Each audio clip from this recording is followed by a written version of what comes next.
Assalamualaikum warahmatullahi wabarakatuh. Baik, di sini saya atas nama Emudi Zulfari dari Universitas Islam Zainul Hasan Linggong, Prodi Manajemen Pendidikan Islam, yang akan melakukan wawancara kepada salah satu tenaga pendidik, tenaga kependidikan di MTS Darul Ulum Karomah untuk memenuhi tugas PPL kami di MTS Darul Ulum Karomah. Di sini kami sudah dengan wakil kurikulum yaitu Ustadz Munisi Miskom, yang mana kami di sini akan mewawancarai beliau terkait tugas di artikel kami, yaitu peran kepala madrasah dalam pengembangan mutu pendidikan di MTS Darul Ulum Karomah. Baik Ustadz Munisi, bagaimana peran kepala madrasah dalam pengembangan mutu pendidikan di MTS Darul Ulum Karomah sendiri? Mungkin bisa dipaparkan Ustadz. Ya, kalau di sekolah kami itu biasanya kita membentuk tim penjamin mutu. Tim penjamin mutu itu terdiri dari kepala sekolah, ada waka. Waka itu kan kalau sekarang ada 4. Ada waka kurikulum, sarana, humas, dan kesiswaan.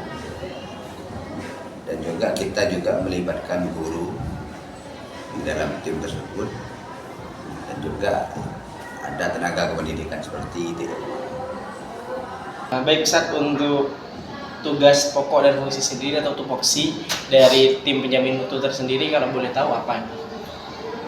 Tugasnya tim penjamin mutu ya membuat suatu program kerja yang di dalamnya itu terdapat, yang kami ketahui itu ada beberapa standar yang harus ada standar isi, standar proses, standar kelulusan, dan lain-lain.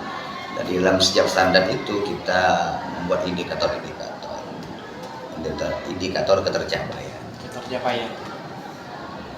Kemudian Ustadz, dari beberapa program dan tugas pokok dan fungsi itu, kemudian kiranya selama pengimplementasian peran kepala dalam pengembangan mutu pendidikan di MTS sendiri, mungkin kendalanya apa, dan atau mungkin sebelum kendala, proses awalnya seperti apa? Jadi sebelum mutu pendidikan ini bagus di MTS. Kalau bicara masalah kendala, biasanya itu sering terjadi di standar proses. Di standar proses itu ada indikator kepemilikan RPP. Itu setiap pendidik, tenaga pendidik sendiri. Nah, bicara masalah kendala, tentunya pasti ada kendala. Biasanya kalau di sini itu terjadi di standar proses. Di standar proses itu ada kita penilaian RPP. Kalau sekarang bukan RPP namanya, karena kita menggunakan kurikulum merdeka, namanya modul aja. Kendalanya ada sebagian guru kami yang memang tidak begitu paham IT. Jadi mau membuat modul ajar kesusahan. Karena ketidakpahaman IT dalam seperti Microsoft Excel, kemudian dalam Microsoft Word. Berarti di MTS ini masih ada sebagian tenaga pendidik atau tenaga kependidikan yang masih kalau bahasa sekarang gaptek. Ya, terutama yang guru-guru yang sudah senior, yang sudah umur 50 ke atas.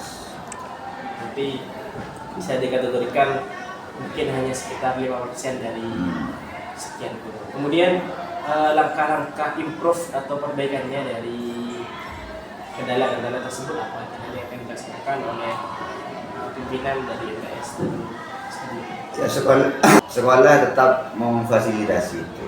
Jadi kita menugaskan kepada tenaga pendidikan, TU dan stafnya untuk membantu guru tersebut. Jadi itu bahannya tetap dari guru yang bersangkutan. Proses pengetikannya ke komputer, kita menugaskan tenaga pendidikan seperti itu. Jadi TU lumayan banyak tugasnya, dari tugas pokok sendiri, dari tugas pokok itu masih menambah dengan tugas tambahan yang diberikan oleh pimpinan MTS. Ya, cuma kan untuk masalah tugas itu, karena ini sudah di luar tugas pokoknya, ya guru yang bersangkutan ya tetap memberi uang lelah gitu. Di luar itu. Di luar honor yang diterima. Kemudian saya mengamati selama PPL, jadi sepertinya di MTS ini ada yang namanya program unggulan yaitu Nudatul Bayan. Nah, ini apa sih Nudatul Bayan? Nudatul Bayan itu di sini sudah berjalan selama 9 tahun. Berarti sudah cukup lama. Sudah cukup lama. Kita sudah mewisuda puluhan siswa. Tujuannya mengadakan program itu karena kemarin kita kan di pondok pesantren. Di pondok pesantren dinilai madrasah ini sudah tidak begitu kompeten. Mungkin karena kurikulumnya yang di situ. Jadi pengasuh beserta dewan guru itu melakukan musyawarah, akhirnya nemu metode Nudatul Bayan. Sebenarnya metode itu kan metode untuk baca kita. Jadi kita punya impiannya di MTS itu sekiranya lulus dari MTS sudah bisa baca kita dengan metode Nudatul Bayan. Nudatul Bayan ini suatu program akselerasi kitab, jadi mempercepat pembacaan kitab. Kemudian kalau tidak salah ini bedanya dengan metode-metode yang lain apa? Jadi kenapa harus MTS memilih Nudatul Bayan? Kenapa kok tidak metode-metode yang lain, Miftah dan sebagainya? Kan kalau sebagaimana yang kita ketahui kan banyak metode-metode, ada yang metode Jurumiyah, ada yang Al-Miftah dan sebagainya. Kenapa harus MTS memilih Nudatul Bayan? Ya, kita di sini memilih metode itu karena pengasuh kan pernah mondok di Bata-Bata, di Madura. Jadi pengarangnya adalah pondok pesantren itu. Jadi kita menggunakan itu untuk menyambung sanad guru.